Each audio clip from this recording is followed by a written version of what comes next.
히브리서 11장 13절에서 14절에 있는 말씀을 같이 읽겠습니다. 시작. 이 사람들은 다 믿음을 따라 죽었으며 약속을 받지 못하였으되 그것들을 멀리서 보고 환영하며 또 땅에서는 외국인과 나그네임을 증언하였으니 그들이 이같이 말하는 것은 자기들이 본향 찾는 자임을 나타냄이라. 우리가 잘 아는 아브라함의 이야기를 이제 히브리서의 기자가 믿음장에다가 요약을 해 놨습니다. 여기에는 이 말씀은 굳이 뭐 아브라함만 이제 한정해서 한 말씀은 아니고요. 저기 아벨로부터 해가지고 에녹도 나오고 노아도 나오고 그 다음에 아브라함도 나오면서 이 사람들의 삶을 요약해서 이 사람들의 삶이 이런 삶이었다라고 하는 걸 이야기하는데 어떤 삶이었는지를 제가 창세기 12장에 있는 아브라함의 삶의 이야기부터 시작해서 한번 좀 말씀을 풀어나가 보려고 생각을 하고 있습니다. 갈대아 우르에서 잘 살고 있는 아브라함에게 하나님이 나타나시더니 명령을 하십니다.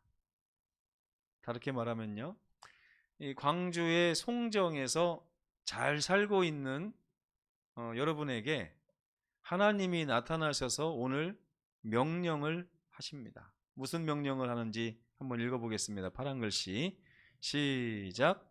너는 너의 고향과 친척과 아버지의 집을 떠나 내가 내게 보여줄 땅으로 가라.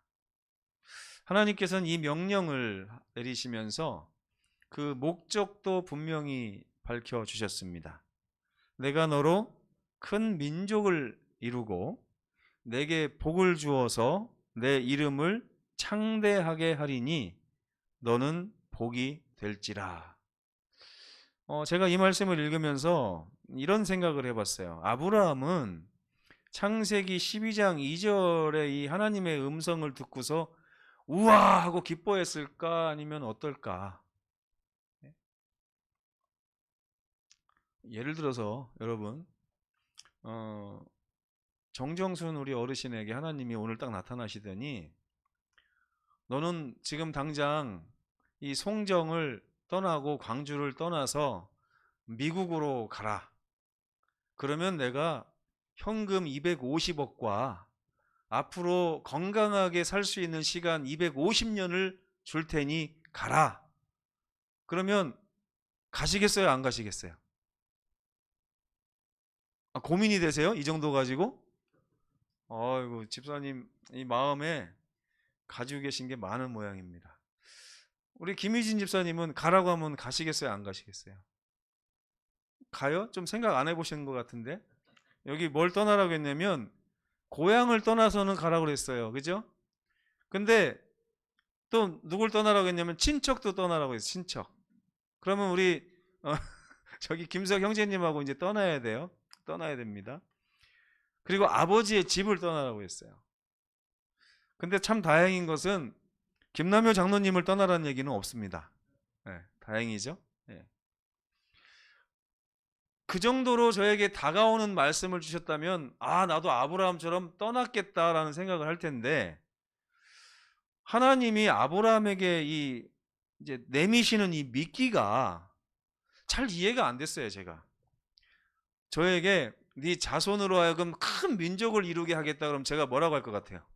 그게 저랑 무슨 상관입니까? 100년 뒤에 내 자손이 뭐 5천만 명이 되든 1억 명이 되든 그게 저랑 무슨 상관입니까? 이렇게 말할 것 같아요. 저는. 그리고 내게 복을 주어서 내 이름을 창대하게 한대요.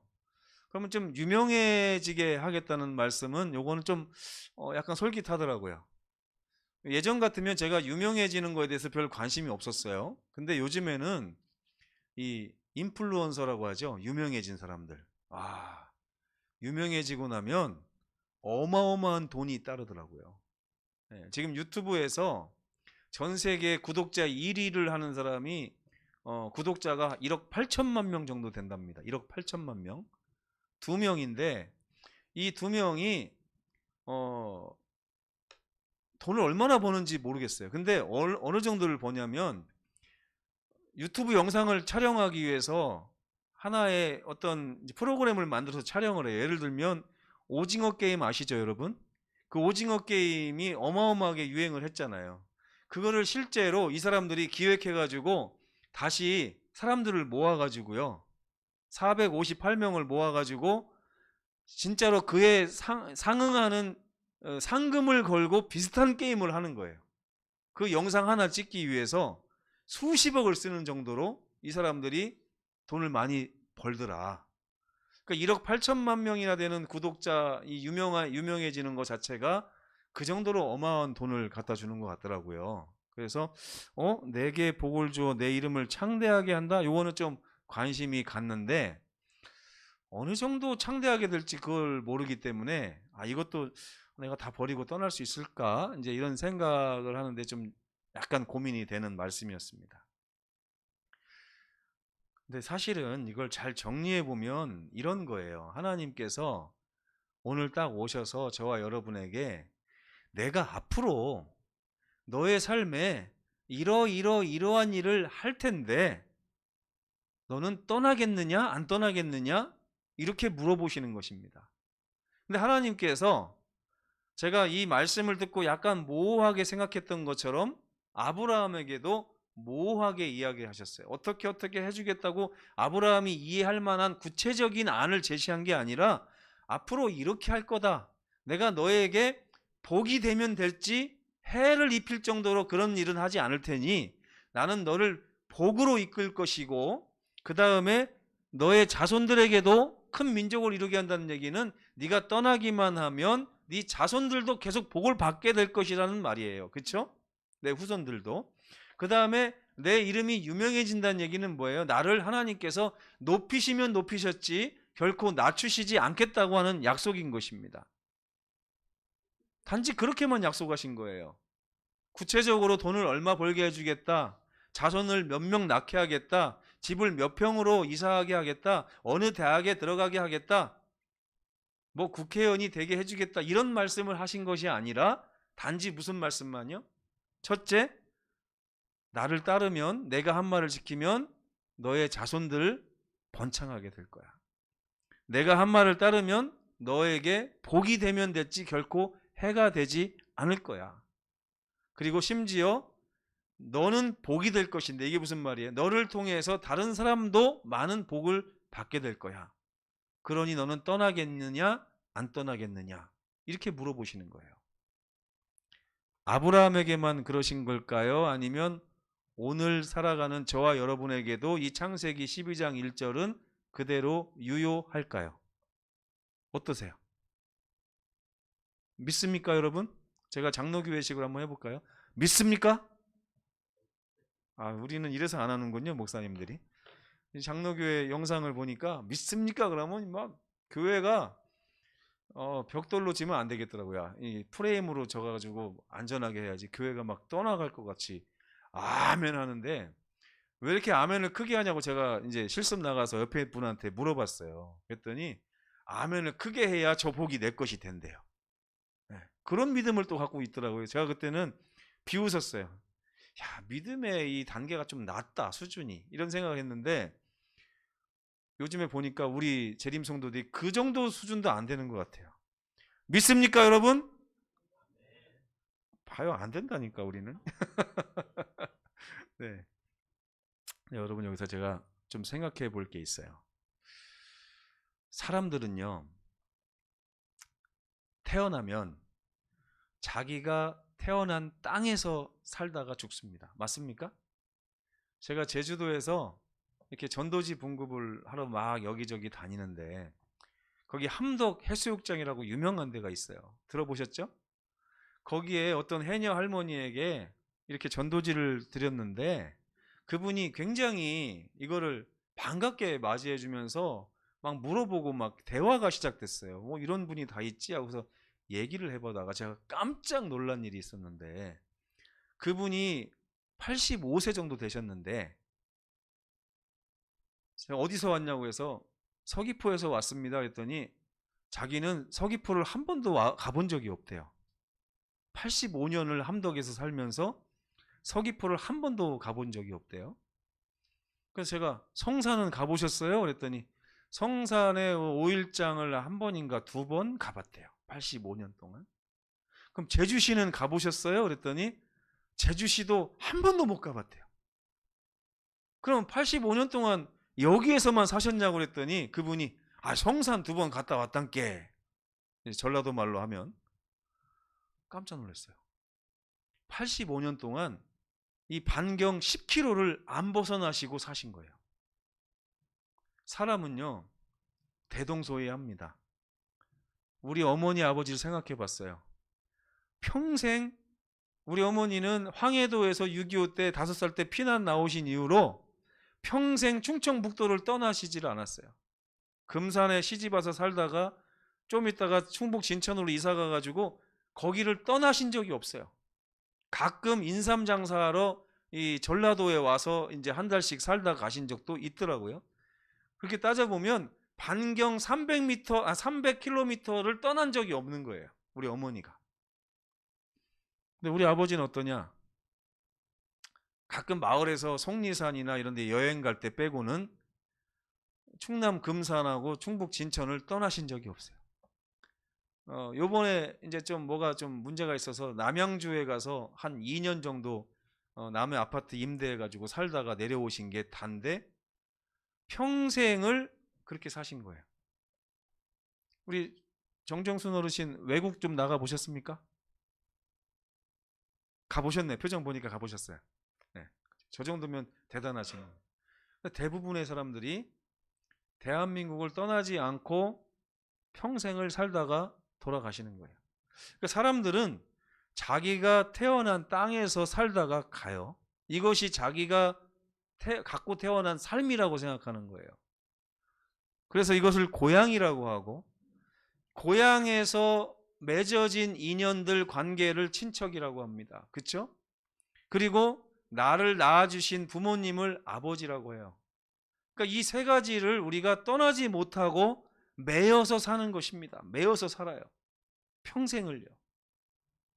네, 그게 우리의 삶이라는 거예요. 근데 그것이 우리의 전부가 되는 것입니다.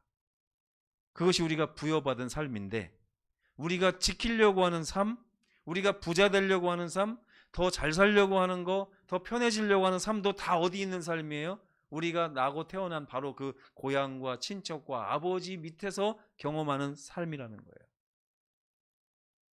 그러다가 어떻게 되는 거예요? 정정순 우리 어르신처럼 앞으로 50년 안에 돌아가실 겁니다. 50년 안에. 제가 많이 잡아드린 거예요, 집사님. 많이 잡아드린 거예요. 엄청 많이 잡아드린 거예요. 지지난주에 저희 고모부가 갑자기 돌아가셨는데 그 1년 전에 우리 할머니가 105세로 돌아가셨거든요. 근데 그때 고모부가 만 70세였어요. 그 할머니 장모님 장례를 잘 치르고 선산이 높아가지고요. 길도 없는 데를 나스로 치면서 가가지고 그 70 넘으신 분들이 그 산에 올라가서 할머니 유골함을 이제 할아버지 옆에 옆구리를 잠깐 파가지고, 굉장히 성서적이죠. 옆구리를 파가지고 거기다가 함을 묻고 이렇게 밟고서 딱 내려오신 지 한 3개월 만에 간암 말기 판정을 받고 결국에 6개월 투병하다가 그냥 돌아가셨어요. 우리의 삶이 이래요. 우리의 삶이 이런 삶을 우리가 부여받고 우리의 고향도 내내 그런 것이고 우리의 친척도 내내 그런 것이고 우리 아버지도 내내 그런 것입니다.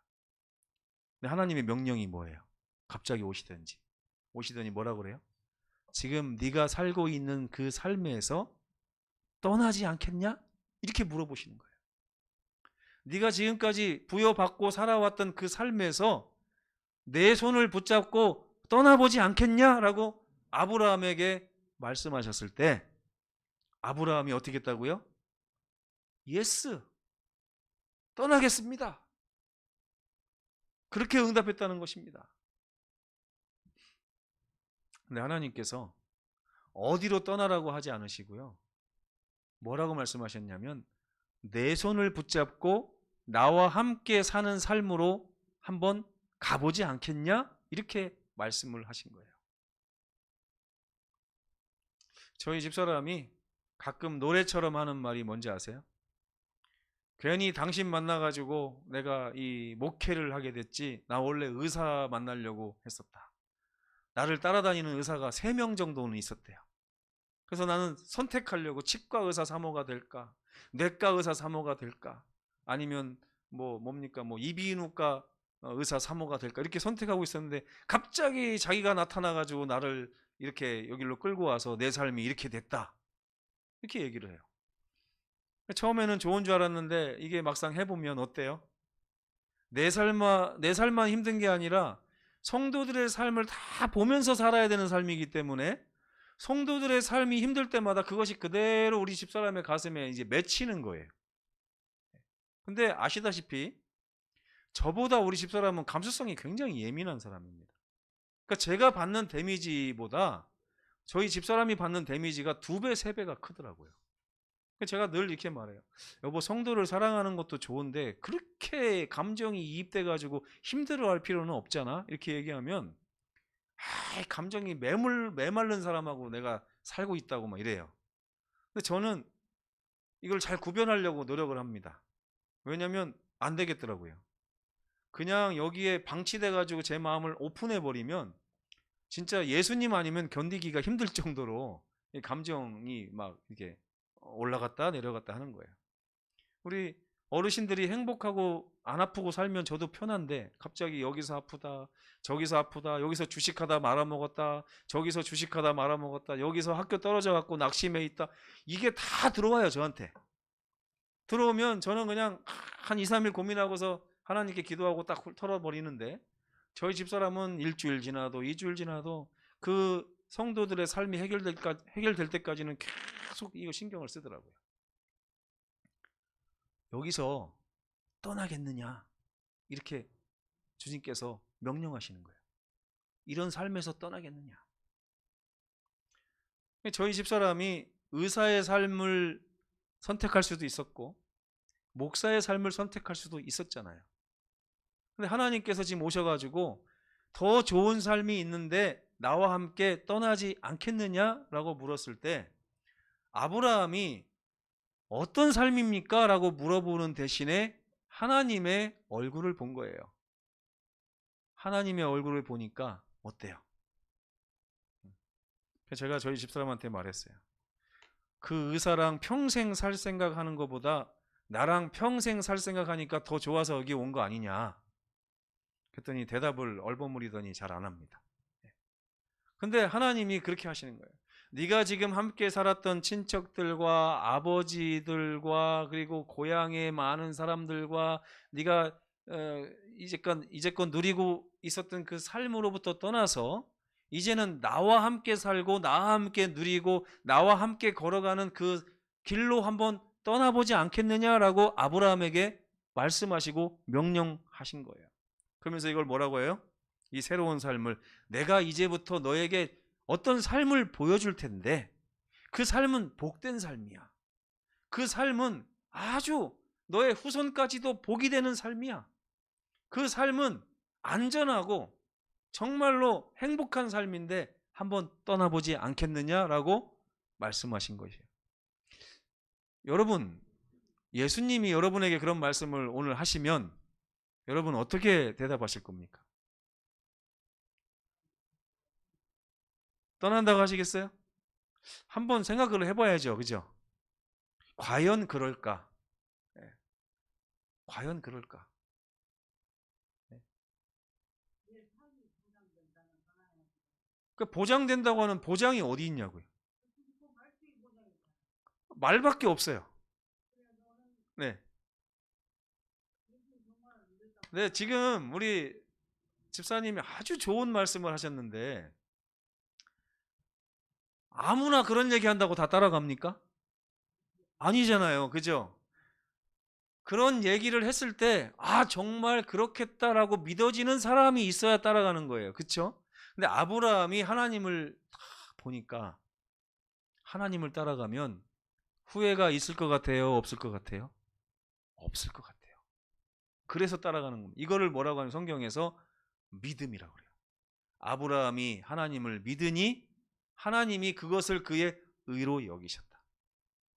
아브라함이 잘한 게 있어요, 없어요? 있어요, 없어요? 있습니까? 저는 하나님이 잘했다고 생각해요. 왜? 제가 아브라함에게 그 얘기했으면 아브라함이 믿음이 있었을까요, 없었을까요? 없었겠죠.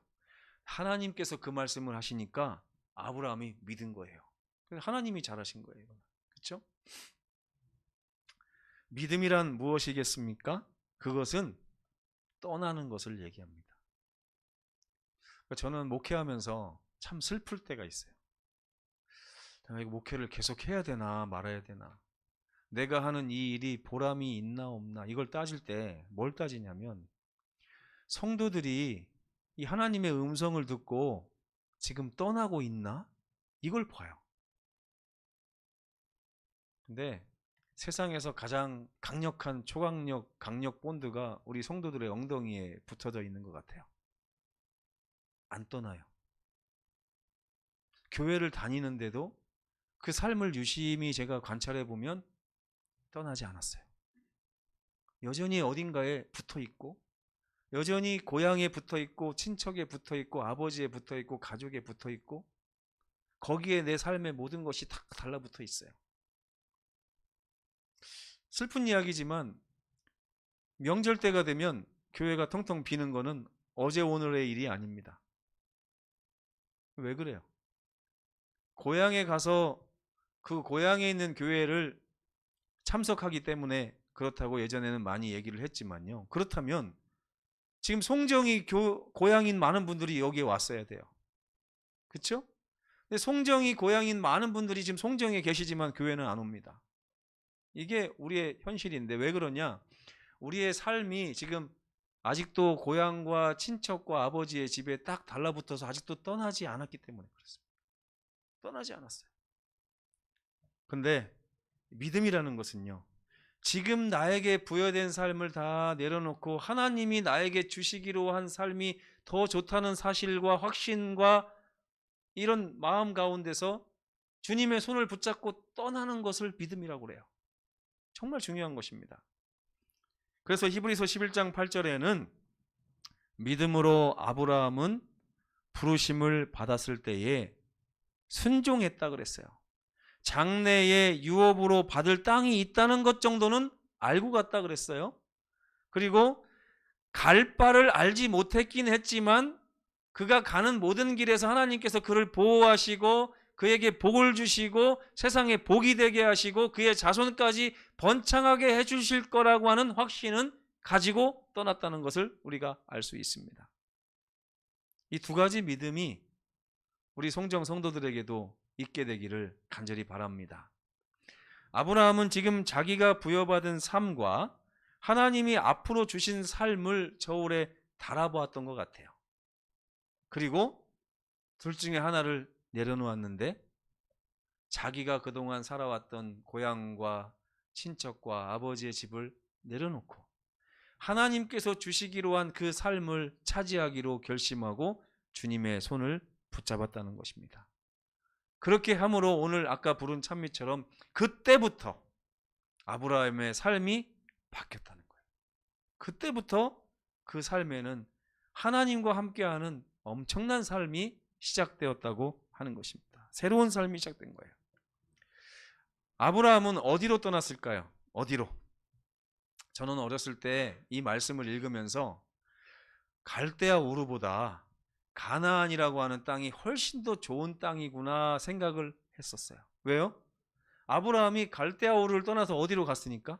가나안으로 갔어요. 그리고 아브라함의 후손인 그 이스라엘의 12지파가 홍해를 건너서 나중에 젖과 꿀이 흐르는 가나안 땅으로 들어갔다고 성경이 써 있으니까. 나중에 제가 신학과에 가서 성경을 공부하는데요, 갈대아 우르가 서울이라고 하면 가나안은 한 영광, 고창 이 정도 되더라고요. 이 서울에 있는 많은 것들이 영광과 고창에는 없습니다. 그죠? 이마트도 없고 백화점도 없고 없어요. 그러니까 갈대아 우르에서 누렸던 많은 것들, 굳이 뭐 친척과 아비 이걸 떠나서 갈대아 우르에서 그들이 누리고 살았던 엄청난 문화나 이런 것들이 가나안에는 아무것도 없는 척박한 땅이었어요. 그래가지고요, 이스라엘 백성들이 가나안의 정탐에서 딱 들어가서 나오면서 가져오고 나온 게 뭐예요? 포도송이, 과일 뭐 이런 걸 가지고 왔어요. 만약에 서울에 살던 사람이 고창이나 영광에 와가지고 와 여기 정말 좋은 곳인데 라고 뭔가를 가져온다면 뭐가 있을까요? 굴비. 영광에 오니까 이 굴비가 있더라. 서울에는 굴비 없잖아. 이렇게 말할 수 있잖아요. 그죠? 서울에 있는 굴비는 다 가짜였어. 여기 굴비가 진짜였어. 정말. 고창에는 뭐가 유명합니까? 수박? 야, 서울의 수박은 맛도 없더니 이 고창에 있는 수박은 이만해. 사실 여러분, 갈대아 우르가 훨씬 더 좋은 땅이에요. 살기로 따지면. 살기로 따지면. 근데 아브라함이 갈대아 우르를 떠나서 가나안 땅으로 가기 위해서 떠난 거 아닙니다. 갈대아 우르나 가나안이나 다 고향이고 본토 친척 아비의 집이고 그런 것입니다. 하나님이 부르신 그 땅은 이 땅에 있는 땅이 아니었어요. 아브라함이 떠난 그 갈대아 우르는 갈대아 우르가 아니라 이 세상 전체를 떠난 것이라고 볼 수가 있습니다. 히브리서 11장 9절로부터 10절을 읽겠습니다. 믿음으로 그가 이방의 땅에 있는 것 같이 이 세상을 살았대요. 나는 더 이상 이 세상 사람이 아니다. 나는 여기서 이방인이다. 왜요? 이제는 예수님 손 붙잡고 새로운 세상에서 새로운 삶을 살 것이기 때문이다. 그래서 그는 이 세상에서 집에 거한 것이 아니라 장막에 거했다 그랬습니다. 이는 그 이유가 뭐냐? 그가 하나님이 계획하시고 지으실 터가 있는 성을 바라보았기 때문이다. 아브라함이 뭘 바라봤다고요?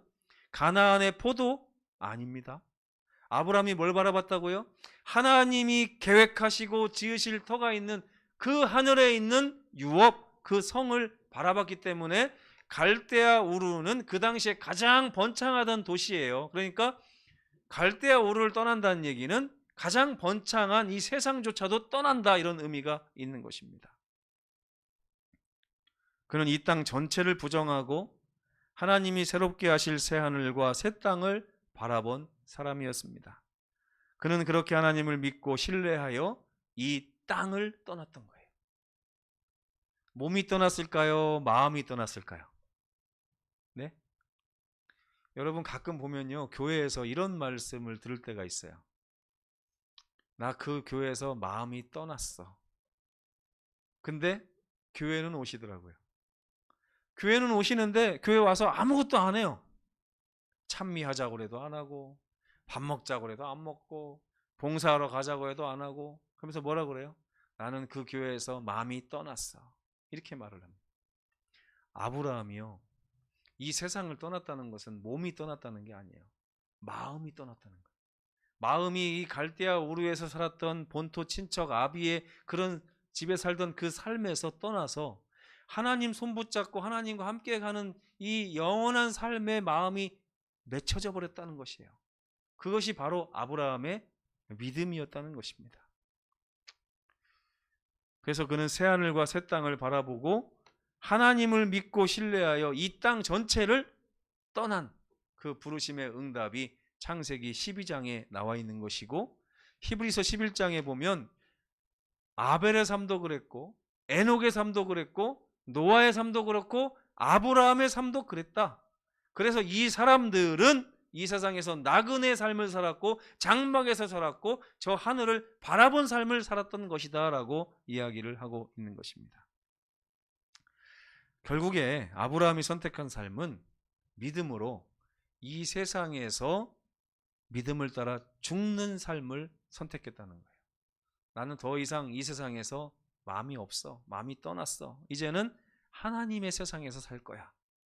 그가 하나님의 부르심을 선택하고 떠났을 때 그는 이 세상이 아닌 하늘을 선택했던 것이었습니다. 많은 이들이 이 세상에서의 보다 더 나은 삶을 위해서 하나님을 선택하고 따릅니다. 마치 제가 어렸을 때 갈대아 우르에서 떠나서 가나안으로 가면 훨씬 좋은 삶이 기다리고 있구나라고 오해했던 것처럼 많은 분들이 하나님을 믿으면 더 건강해져요. 하나님을 믿으면 더 부자가 돼요. 하나님을 믿으면 더 이제 성공합니다. 이런 신앙을 갖고 살고 있다는 거예요. 그러나 아브라함의 신앙은 그런 신앙이 아니었습니다. 그는 이 땅이 아닌 장래의 유업으로 받을 땅을 바라보고 나아간 사람이었습니다. 성경은 아브라함의 삶을 우리에게 보여줍니다. 물론 알지 못하는 길이었으나 하나님께서는 그 길이 좋은 길이라는 사실을 말씀하시고 약속하셨습니다. 그 약속을 믿은 그 아브라함이 우리 정정순 어르신께서 선택하신 것처럼 이렇게 말씀하셨으니 내가 그 삶을 가야 한다라고 하는 강한 믿음을 가지고 그 길을 걷기 시작했다는 것입니다. 우리도 하나님의 말씀을 신뢰하여 오늘 똑같이 우리에게 명령하시는 그분의 명령에 따라 이 세상에서의 삶을 잠깐 내려놓고 하나님이 주시기로 계획한 그 영원한 낙원의 삶을 바라보며 날마다 전진하시기를 간절히 바라면서 오늘 말씀을 마치겠습니다.